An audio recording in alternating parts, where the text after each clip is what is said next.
I am Penelope, author of epic fantasy and paranormal romance, and welcome to my imaginary friends, a look behind the scenes of an author mapping the worlds in my head and making them a reality. Hello friends, today is Saturday, January 23rd, 2021, and this is episode 104 of My Imaginary Friends. I'm Leslie. For some reason, saying the year 2021 sounds like the future, whereas 2020 didn't quite, but maybe it's just still really unfamiliar. I'm having a hard time with 2021, y'all. This week's best thing is that the Earthsinger Chronicles novellas is now available as a collection on audiobook exclusively from Audible. The collection released this week, so it's the 3 novellas that come in between the main novels. Breath of Dust and Dawn, Hush of Storm and Sorrow, and Echoes of Ash and Tears. They're all available on ebook.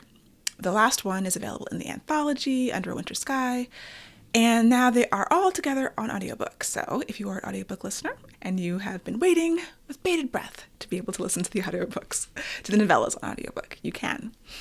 I will release the all 3 as a collection together later on this spring. Right now they're just, like I said, all individual. So yeah, that was really fun. I have not actually listened to them. But the same narrator who does the main novels, Allison Johnson, they got her to do the audiobook. So there's continuity among the entire Earthsinger Chronicles series, which I really like. I really appreciate that. And I think people who enjoy Allison, her performance is really wonderful. So that should be cool. Also, before I forget, because I have been forgetting, this is the last week of my podcast giveaway to celebrate the 100th episode. I am giving away a signed book of your choice, including Requiem of Silence, the ARC, when I get it. So you can sign up and enter the giveaway. lpenelope.com/podcast giveaway. That's all one word. The link is in the show notes. The contest ends January 31st, and I will announce the winner on the next show I record after that. So it'll probably be the February 8th show will be when I announce the winner. So yeah, make sure you enter if you're interested. In writing news, I got the past pages for Requiem of Silence, book 4 of the Earthsinger Chronicles. It comes out in August, and the past pages are the typeset pages. It's my last chance to look at it before it goes to the printer. I believe the version that the ARC is made of the version before I do the past pages. So that's how it goes. But yeah, so I have a couple of weeks to do my final read through, make any last minute changes, fixes. It's been a while, a couple months since I've read the book, which is nice to have some space from it. So I will look at it again with fresh eyes, and hopefully I will still love it. In writing, what I'm working on now is the 1920s fantasy heist story. I have almost 30,000 words written. It turns out that my plan for the week was entirely too aggressive, which I kind of suspected. I was trying to do 4 chapters this week. And every other week I've only done 3 chapters. So thinking I was going to do 4 magically was just folly. Should not have done that. So I've readjusted my planning. And actually, I got even less than 3. Yeah, I was trying to get 10 through 13 done, and I really just got chapter 10 done so far. Although I think I count till Sunday. So by Sunday, I think I should have a good part of 11 done. 10 took a lot longer than I thought because I forgot there are 2 scenes in 10. And one scene, the second scene, is only 1,500 words, but it took me like 2 hours to revise. Some of that was a little bit of research that was involved, but some of it was just the writing. It was actually, I had a fast draft of the scene, and I knew where it was going, and it wasn't actually bad, but I was making decisions like as I was writing it. So it's one of those things where, I did the fast draft of the whole book, and I knew some things, but then after that I realized I didn't know some other things. So I was deciding, and I was looking at my notes, and then I was trying to figure out, okay, where did this character come from? What is his backstory? Because I'd been sort of going between 2 different possibilities for this backstory. And the scene, in the scene I had to figure out which one it was and what the motivation was. And that was really going to carry me through the rest of this character storyline. So yeah, it took a lot of time, and then threw my schedule off, which happens. I think when I did the schedule I wasn't clear on the fact that there were two scenes, or else I would have given myself an extra day. I would have tried to do 4 chapters this week. I didn't even get through the 3, so it's fine. I actually really like the scene that took forever to write, so it's worth it. It just means that probably I just have to push things back, because I don't think I'm going to be able to make up any time in the revision process. It's not kind of, I'm not on a hard deadline right now. I have my own goals for when I want to see this thing done, and I can push it back. It's fine. It needs to be pushed back. I have been actually cutting scenes as I go. Like, I'll look through my outline and I'll be like, oh, I don't need that. So I've cut at least 2 or 3 scenes, which I think is how I've been able to stay on schedule mostly up until this point. I might in the future need to add some scenes, which will push me back even further.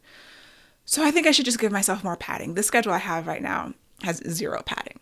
And part of that is just because I don't have a hard deadline, and I'm kind of experimenting and seeing what works. And so I will have to allow myself to be more flexible. It feels like I don't like it, but it's necessary, and it's part of being kind to myself. I saw a headline of an article that I actually didn't read the article, but it said that self-compassion is more important than self-confidence. And I'll see if I can Google that and find it and maybe read it before I put it in the show notes. But that seems just logically to make a lot of sense. Like, I'm confident about my writing, but am I compassionate enough with myself when it comes to things like this? And I think there's always more room for self-compassion. And it's just a really important part of self-care. Also, a fun detail in my writing a real historical, I had the phrase "off the radar" that I had in my fast draft. And I think it was like, they're trying to stay off the radar, And then I was revising and I was like, when was radar created? I looked it up. Radar wasn't really used until World War II. This is a 1925 story. So I had to find another phrase for off the radar. And I'm sure there's going to be things like that slip through the cracks. Like, I'm trying right now just to make sure that my wording and my, the etymology of the word matches the time as much as possible. There have been a few cases when I consciously have done something slightly anachronistic, and I'm keeping a record of them so that I can either put it in an author's note or at least, tell the copy editor if they flag me on it. I have a separate little file in my Scrivener document for known inaccuracies. Like, some things don't happen in the real world until 1927 or 1928, but I really want to use them in 1925 in my story. I found out that they go to a movie, and the movie's was not released until November, but this is taking place in August. Things like that, which are small details that I don't really expect anybody to pick up on, but I do want to make note of them because I really wanted to use that movie, and the actor in that movie, it's recognizable, and it just fit. So I just made a note of it, and I'm like, this might not actually have happened for a few months or a few years, but it works for the story, and that's part of being flexible for me. Because I know that there are going to be other inaccuracies that I have no idea about. I'm not a professional historian. I have done a few months of research, and I'm sure I could do many months or years more. And there are many, many people out there with more knowledge of the time period and of the details than I have. And some of them might read the book and might point out some things. So that's fine. You do have to take some level of creative license. And really, I'm trying to be as accurate as possible given my resources and time. And some of it is, during COVID, there's some research that I just can't do. I would potentially go places or go to the Library of Congress and look at some documents, or, it's a lot of people travel for research. Like, that's not an option right now. So even though I'm writing about DC, but there's there's documents that I found that I wish I could read, but I can't access right now. So I'm just going to do the best that I can and hope for the best. And even though I am not even halfway through with this manuscript yet, I am already thinking about what comes next. It is important to stay focused on the manuscript, which I totally am, and I'm still enjoying it. But as you get through getting into the middle, like, I'm 30,000 words, and I think this is going to be an 85 80 to 85,000 word novel. And the middle can be difficult. The middle of any novel is difficult. And sometimes you distract yourself with new shiny objects. Like, what am I going to do after I'm finished with this? Let me imagine that. And then there's also like just business concerns. And so part of me thinking about that is it helps to get through this and, that slight distraction. And part of it is opportunities that come up that I have to think about and figure out, is that going to be the thing that happens next? What do I want to have to happen next? I have all of these unfinished manuscripts that I really want to finish. But sometimes, and I've talked about this before, you have to let things go. I'm very bad at that. I'm very bad at letting things go. Because a lot of these manuscripts I've worked really hard on, and I've worked on over a long period of time, like coming back to them and coming back to them over and over again, and never really being able to get them done. I really do want to get them done, but there might be other things that would make more sense business-wise and even creatively. Like when you bang your head against a wall on something for a few years, even if it's off and on for a few years, A, I want to conquer it, like I don't want it to defeat me, but B, maybe I need to let it go. And I don't know when you make that determination. And they're always there, like the possibility is always there that I will go back to them and finish them. And I should count them, but at least three to five unfinished manuscripts, possibly more. And in various stages, like some are full drafts that people have read. There are at least 2 full drafts of things that people have read that just aren't ready yet, need a whole rewrite, both of them. I mean, anything that I would go back to, I've discovered would need to be started from scratch. And that's daunting. And so if I'm going to start from scratch, I might as well start something new from scratch. It doesn't have that sort of emotional weight behind it of it beating me, but I don't like to admit defeat. So new opportunities that I'm thinking about, a couple of new things have come up, and it's really about how do I determine what, if any, or both, I will want to pursue, and what that means time-wise and schedule-wise and creatively. And those are difficult decisions to make because, writers are artists and business people, and publishing is the business. And to a certain degree, if you want to be a professional and make money at it and make enough money to live on, you have to sort of feed the beast. And feeding the beast means giving it what it wants. But the question is, how do you give it what it wants while it's still being what you want to do? Because if I'm going to spend at least 6 months, nothing is going to take me less than 6 months to write from start to finish, from conception to finished product. So if I'm going to commit that sort of time to it, yes, I do want to make money at it. I'm a professional, and I understand that it's a marketplace, and to the best of my ability, I would like to write something that the marketplace wants. I'm not so into my artistry that I'm an artiste, and, nothing about the market is going to influence my creative decisions. I'm much more practical than that. I talked last week about the indie game and the traditional publishing game. I'm not built necessarily for the indie game. And a little bit of what I mean by that is, the rapid release schedule to make really good money as an indie. You really need to release quickly. You need to write to market, study the market, see what is selling, what the bestsellers are, what are the tropes, what's the structure of the things that people want to read, give the people what they want and give it to them quickly. And by and large, I'm not interested in that.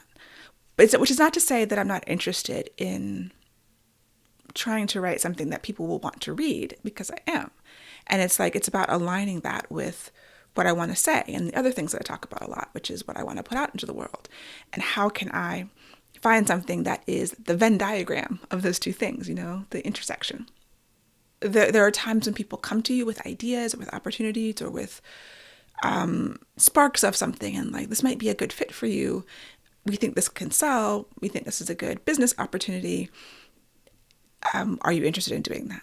And so that's kind of where I am with a couple of things. And I'm sort of in that brainstorming, fact-finding, or heart-searching also place where, okay, this is something that, a potential opportunity. Is it something that is in my Venn diagram, or how can I find a way for this to be in my Venn diagram between things that will sell and things that I want to put into the world?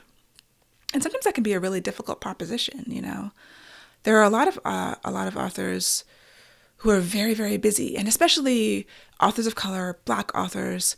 I remember somewhere seeing Rebecca Roanhorse write about this or talk about this, and she has a crazy amount of projects like in the pipeline coming out, adult, middle grade, fantasy, sci-fi. Like, I don't know how she's able to write all those books.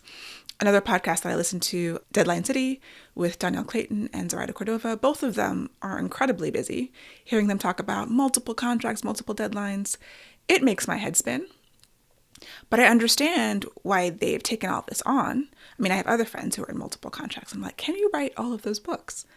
When? How? How is that going to work? No, all of those people are, I don't know about Rebecca Roanhorse. I'm assuming she's a full-time author now, but they're full-time authors and I'm not full-time. So I have to weigh running a business and all of these other things. So I don't have the amount of time that these other people have when they're juggling 3 and 4 contracts and different books for different, not just different publishers, but different, age groups, middle grade, YA, adult, doing all the things. I can't do all the things. That's part of self-compassion, knowing that I can't do all the things. And I'm not even going to try to do all the things because I'm tired. But what can I do? And so coming back to, being a Black author and having opportunities, feeling that you can't say no sometimes, or feeling like you don't want to say no because that opportunity might not come around, or this is a great thing that could open doors. If I do well, you open the door for other people doing well to open the door for me. That kind of runs through your mind. Having a difficulty saying no in general, like, I'm honored that people would come to me and say, we think this is something that you could do. We think this is a good fit for you. Someone has recommended you for something, or, someone has spoken highly of you and we want to work with you. And that's like, oh my goodness. I mean, part of me just wants to be like, yes, thank you, anything, but that's not reasonable either. So yeah, it comes down to taking all of these things into consideration and just being compassionate to myself and knowing, we're trying to figure out what is going to push me and make me grow. What is a good challenge that I would like to have? How can I take the stories that I want to write and the stories that are meaningful to me and the stories that I want to read and fit them into a commercial package that other people will want to read? And that's sort of the calculus that goes on, that is going on in my mind right now as I'm thinking about these things and brainstorming ideas and, just kind of thinking about what is going to happen next. What happens after I finish this book? What will my next project be? And yeah, so it's going to be an ongoing process. A lot of it is talking with other people, whether it's like my creative partners, my mastermind group, people who know what I want to do, and brainstorming with them, with my agent, and also talking about, my career, like how do these things impact sort of my overall career, my body of work? When I first started working with my agent, Sarah Megabo, I remember talking to her about sort of these things, like as I was thinking about initially what I was going to work on after Earthsinger Chronicles. Was I going to do something YA? We talked about middle grade, things that were selling. Could I do that? And I had a lot of questions about how does this affect like my brand, especially in the indie world. You think about a lot about branding and your name in terms of when people search for you on Amazon, you want similar things to pop up. Your also bots, which kind of are going away, although I still see also bots, but you want the same things in your also bots. So you don't want to publish under the same name in different genres. That is a common thing. Now, plenty of people do it and don't worry about it. And in traditional publishing, it's definitely less of a concern than in indie. But you also have to take into consideration, what does your audience want from you?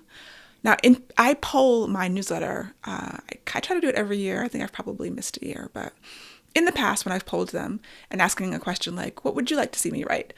A lot of people are just like, write whatever you want to write. We'll read it. And I take that to heart, As much as I think about what does my audience expect from me and want from me?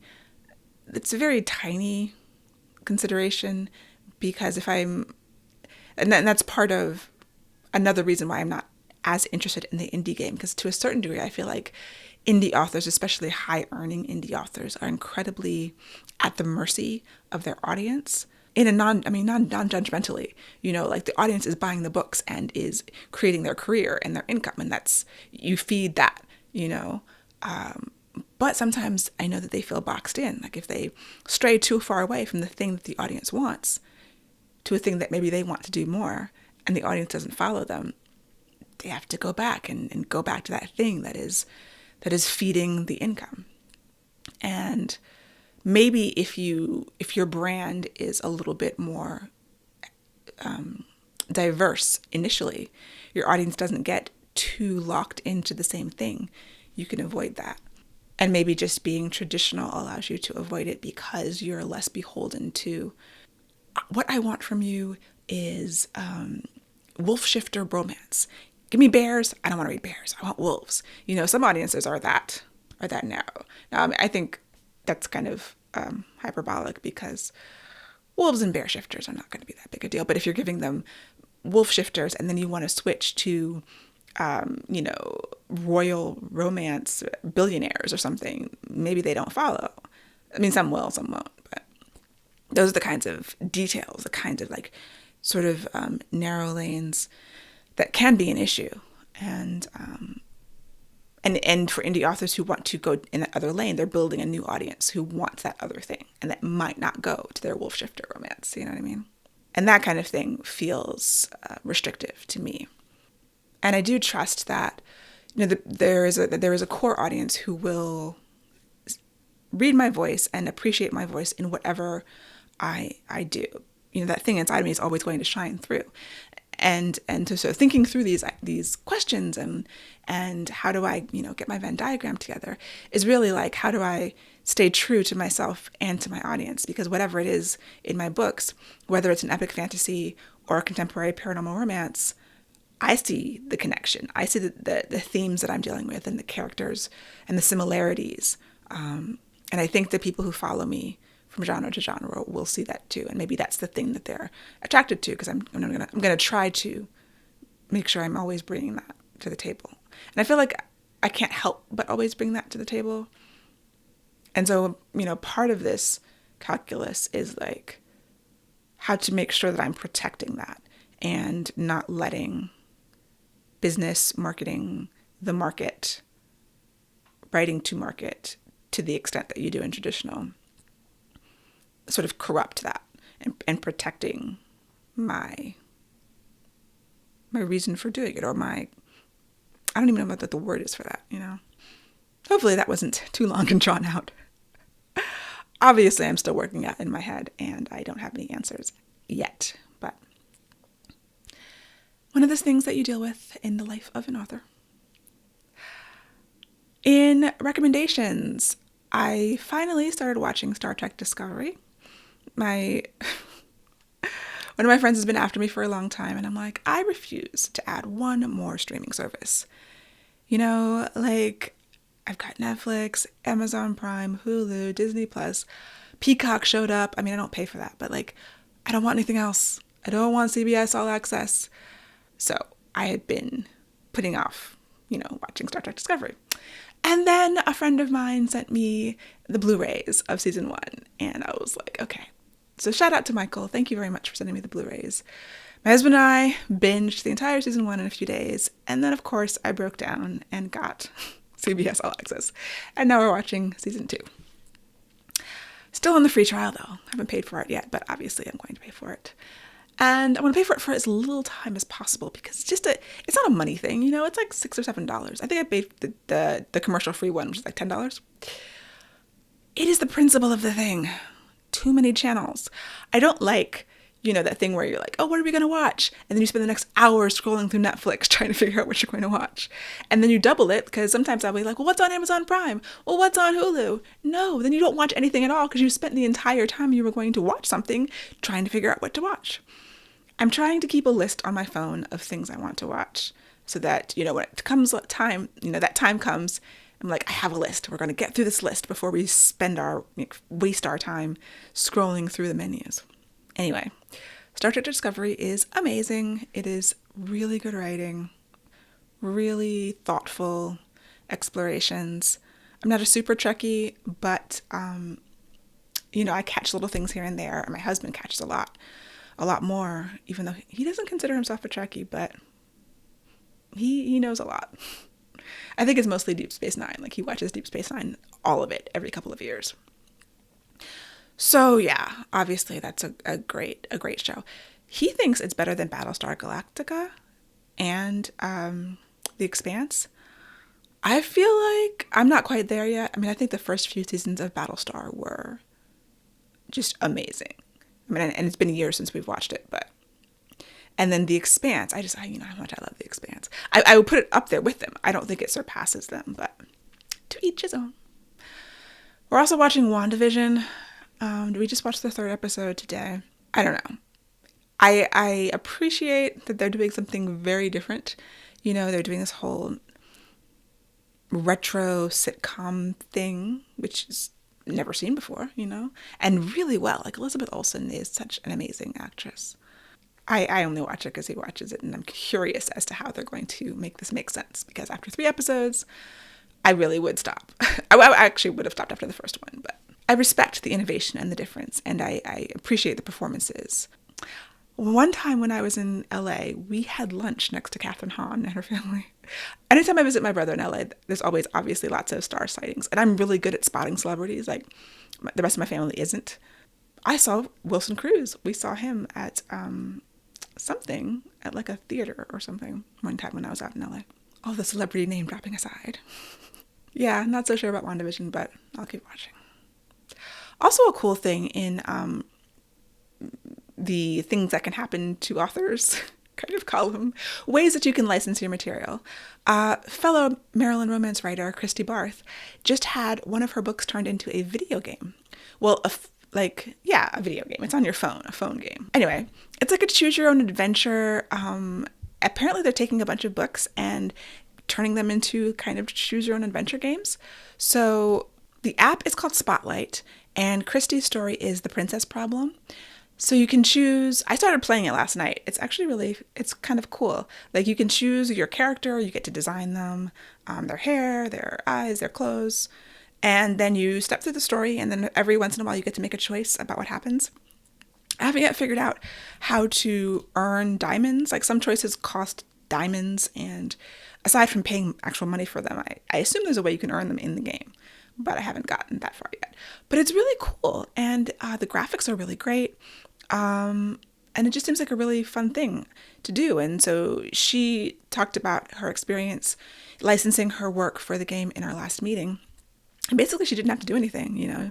She signed the contract and she cashed the check, and they just did everything. So that's another opportunity that can come to authors to have their story turned into a game. I will link to it if there's an iOS and an Android version. And yeah, check it out. I've gotten a little bit more into phone games. I've never been any kind of gamer. I never played like Candy Crush or Animal Crossing or any of those big games. I just haven't. But recently I've gotten into a game called June's Journey, which is a hidden object game. And that was really the only type of game I've ever played. When I met Marjorie Liu many years ago, author Marjorie Liu, I was like, I have your game. And she had licensed her books into a hidden object game. And this was just a computer game. Like, this must have been 2013. And I had played the game for a couple of years before that. And she was like, yeah, Leslie, you're like one of the only people who ever bought that game. And I was like, I love that game. It was from her paranormal romance series. The only game I really play is Solitaire and Mahjong. Like, I'm very old school. And inside of Solitaire, there was an ad for this hidden object game. And so I downloaded a few of them because a couple of them I didn't like. And I landed on June's Journey, and I've been playing it for the past couple of months. And I'm on a team. We have competitions. It's very serious. So I've been slowly getting into a couple of different types of phone games. I don't like that Candy Crush style thing.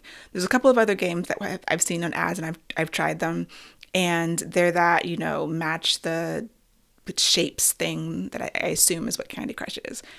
And every other one is like that. So apparently I only like hidden object games and choose your own adventure style interactive visual novel games. But I'm open to other things. I downloaded a jigsaw puzzle game on my phone. I'm branching out. So yeah, check that out. I will link to Christy's game in the show notes. Our featured podcast this week is Dateable, and here's a word from them. Is monogamy dead? Are we expecting too much of Tinder? Do millennials even want to find love?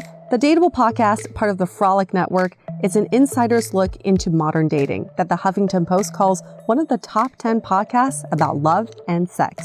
I'm your host, Yue Xu, former dating coach turned dating sociologist. You'll also hear from my co-host, Julie Krafchick. On each episode, we'll talk to real daters about everything, from sex parties to sex droughts, date fails to diaper fetishes, and first moves to first loves. Tune in every Wednesday on your favorite podcast player as we explore this crazy dateable world.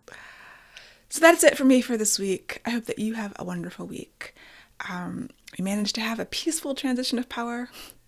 Every time they would say that on the news, I would be like, I mean, yeah, but not really, but kind of. I mean, it ended up peaceful. It didn't start that way, but I guess the ends justify the means or something like that. Yeah, so we're in a new era. The shenanigans began almost immediately, of course. But now I can go back to ignoring politics in the news as usual, hopefully. And just voting every year or two whenever it happens. I texted a friend, like, I feel like I've taken my first full breath in 4 years. So yes, let's make 2021 the future. Let's make it great. For episode show notes and to sign up for the Footnotes newsletter and get the show notes in your inbox, go to myimaginaryfriendsshow.com. You can also make sure you sign up for the contest at lpenelope.com/podcast giveaway. Subscribe wherever you get your podcasts, watch the video episodes on YouTube, and leave a rating or review to help support the show. My Imaginary Friends is part of the Frolic Podcast Network. For more fantastic podcasts, go to frolic.media/podcasts.